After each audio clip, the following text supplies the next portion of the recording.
9 ஆண்டுகளுக்கு பிறகு மீண்டும் செவ்வாய் கிரகம் நோக்கி பயணிக்க உள்ள இஸ்ரோவின் மங்கள்யான் 2 விண்கலம் குறித்து புதிய தகவல் ஒன்று வெளியாகியுள்ளது. நிலவுக்கு மட்டுமல்ல, செவ்வாய் கிரகத்திற்கும் மனிதர்களை அழைத்து செல்ல வேண்டும் என்பது பல உலக நாடுகளின் கனவாக உள்ளது.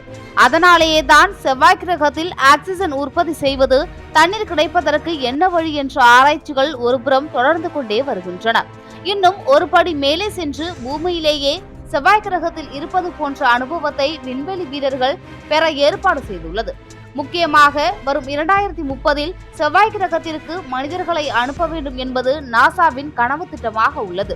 அப்படி இருக்க, முதல் வெற்றியை தொடர்ந்து தற்போது 2வது முறையாக செவ்வாய் கிரகத்தில் பணிபுரிந்து வரும் இஸ்ரோ, நாசாவின் பெர்சவரன்ஸ் ரோவரை போலவே ரோவர் மற்றும் ஹெலிகாப்டரை உருவாக்க திட்டமிட்டிருப்பதாக தகவல் வெளியாகியுள்ளது.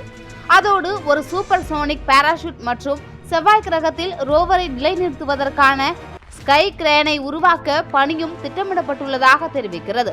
அதாவது, செவ்வாய் கிரகத்திற்கு விண்கலம் அனுப்பும் பணியானது கடந்த 1960களிலேயே தொடங்கிவிட்டாலும் முதல் முயற்சியிலேயே செவ்வாய்க்கு விண்கலம் அனுப்பிய நாடு என்ற பெருமையை பெற்றது இந்தியாதான். கடந்த 2014ஆம் ஆண்டு செவ்வாய்க்கோளின் சுற்றுவட்ட பாதைக்குள் மிக குறைந்த செலவில் விண்கலத்தை நிலைநிறுத்திய 4வது நாடு என்ற சாதனையை படைத்து உலக நாடுகளையே திரும்பி பார்க்க வைத்துள்ளது இஸ்ரோ. செவ்வாய் கிரகத்தில் தரையிறங்கிய 3வது நாடு என்ற பெருமையை தன் வசமாக்க வேண்டுமென்ற ஆவலோடு பணியாற்றி வருகிறது இந்தியா. இந்நிலையில் ஏற்கனவே செவ்வாய் கிரகத்திற்கு அனுப்பப்படும் விண்கலம் ஆராய்ச்சிக்காக 4 முக்கிய கருவிகளை எடுத்து செல்ல இருப்பதாக தெரிவிக்கப்பட்டிருந்த நிலையில், அந்த விண்கலம் LVM-3 ராக்கெட் மூலம் விண்ணில் ஏவப்படும் என தற்போது அறிவிக்கப்பட்டுள்ளது.